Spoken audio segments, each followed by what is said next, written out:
This is probably one of the most common and dumbest, in my opinion, comments I get from beginner YouTube creators. Look, I'll make better videos, I'll invest in my channel when I get more subscribers.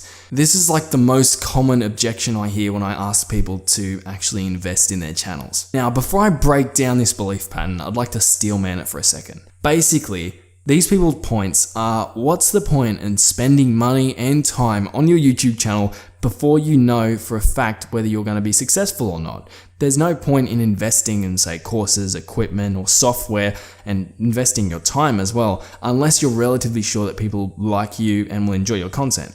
Well, kind of makes sense, right? Well, no, not really, in my opinion. There's a simple law called the law of cause and effect. You've probably heard of it, and I know scientists and philosophers who have spent years studying this. But in summary, although I'm nowhere near as qualified to talk about this as they are, cause and effect basically means that every effect has a cause. So, for subscribers on YouTube, what is the ultimate cause what causes people to subscribe? Most of the time, it is because you have good content and they want to see more of that good content. So they hit the subscribe button. The cause is good or awesome content. So like better than good, like great content. And the effect is you get subscribers. So what exactly does cause and effect though have to do with YouTube? So let's take a step back. As we just talked about, the main reason, I've talked about this in a lot of videos, but the main reason people are going to subscribe to you is because you have awesome content. I mean, it's pretty simple. You don't have to be a genius to figure that one out. But a lot of people overlook that. They think, if I put the right tags in my videos, then I'm going to get subscribers. Think about it. Subscribers are people, right? So when you're watching a video, you don't go and check out that video and go, oh, this video's got some nice tags. I might subscribe to this guy. No. You watch the video. If it's a crap video, you're like, yeah, wasted my time. Click off in like 30 seconds. If it's a great video, if it's an awesome content, then you're going to subscribe to that guy most probably because you want to see more of that awesome content in the future. The problem with the initial comment I talked about is that if you are not willing to invest into YouTube, and I'm talking invest in time sense, so invest your time into YouTube, invest monetarily, chances of your content actually being good are quite low. Look, I'm not saying it's impossible. I know people who have started successful gaming channels with just like their PS4 capture and like a really basic mic, and they just got lucky and got some things right. But generally speaking, that's not the case. So if you are trying to test the waters and you're putting out really novice content and you have pretty bad equipment and you don't have much experience, then the chances are your content's pretty poor. Therefore, people's reaction to your content or lack of reaction to your content will also be poor. Crappy content causes people to avoid you. Now, what's the problem with this? Well, you end up getting an unrealistic experience of what YouTube would actually be like if you invested and applied yourself to it.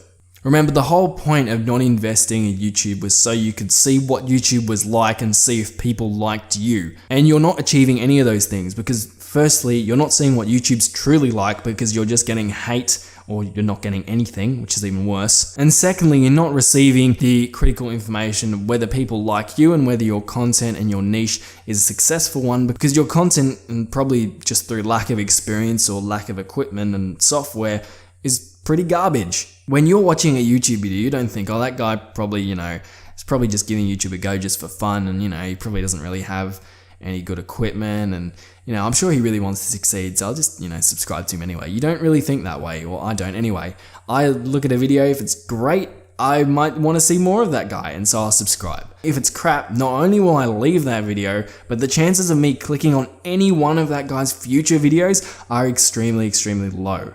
I'm sure you've had this experience where you watched one YouTuber's videos, you thought it was garbage, and then maybe a year later you come back and somehow you end up on another one of these videos and you think, hey, that was actually quite good, and you subscribe. Well, chances are they've been producing good content before you found out about that new video, but because of that old crappy video, they put you off their content for a long period of time. If you are trying to test the waters and figure out whether you like YouTube and YouTube likes you, you're going to have to invest in YouTube because if you don't, you're going to get an unrealistic experience of what YouTube is like and what people's opinions are on your content. Now, one critical distinction I want to point out here, that's not to say you cannot fail with the right equipment, software, and skills. Maybe you're just not a good fit for your chosen niche regardless of how much you know and how much equipment and software you have.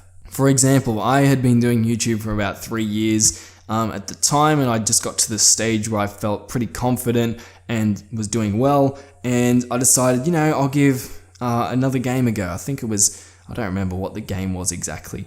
And I applied all of the things I learned. I had great equipment. I'd been doing YouTube for a while, so I had relative experience as to what my viewers liked and what they didn't like, and the videos absolutely sucked. I think I made like 5 of them, and they all just tanked. Maybe there was too much competition, maybe people in that niche didn't really appreciate my style, maybe I didn't fully understand that niche. Whatever the reasons were though, I had most of the things that I recommend YouTubers try to acquire, and I still failed. So if you're really struggling to invest anything in YouTube at the moment, then I would recommend either you postpone starting your channel or you start your channel, but whatever you do, don't take the feedback or criticism super seriously and too hard. Because if your videos aren't that great, you're either going to receive hate or you're not going to receive anything at all. And this can be disheartening, but I still personally think it's worth it for the learning experience. But I guess the point of this video is please don't take those videos that you got, say, hate comments on, or where you just were completely ignored, and use them as justification for why you shouldn't start YouTube. If you want to have fun, you don't need all the gear. You can just pick up basic stuff. There's heaps of free software and all that kind of thing out there. And eventually you'll end up finding your way, and you'll figure out what you need and what you don't need and all that kind of stuff. So in summary, if you're serious about giving YouTube a go, unfortunately, I believe you have to treat it quite seriously. You have to invest in your content and give people a cause to subscribe to your videos. You don't need the best stuff. Sometimes the most important thing is just experience and knowing what you need and what you don't, and what you should focus on and what you don't. And that's a little bit of what I try to provide here on this channel. It's not your fault. It's not that people don't like you. It's just people have not experienced your full potential yet. And possibly when you get that experience, or you're given that experience, and you level up your actual production quality and the quality of your videos, you'll find that the people are going to genuinely appreciate and enjoy your content much more. Look, YouTube is really, really awesome, and I'm sure there are so many people who could have had awesome experiences with YouTube and changed other people's lives and gone on to, have really successful channels, but they quit because of those initial results, and I really don't want that to happen to you. So, bit of food for thought. Hope you enjoyed the rant. Let me know your thoughts down below. I'll catch you in the next video.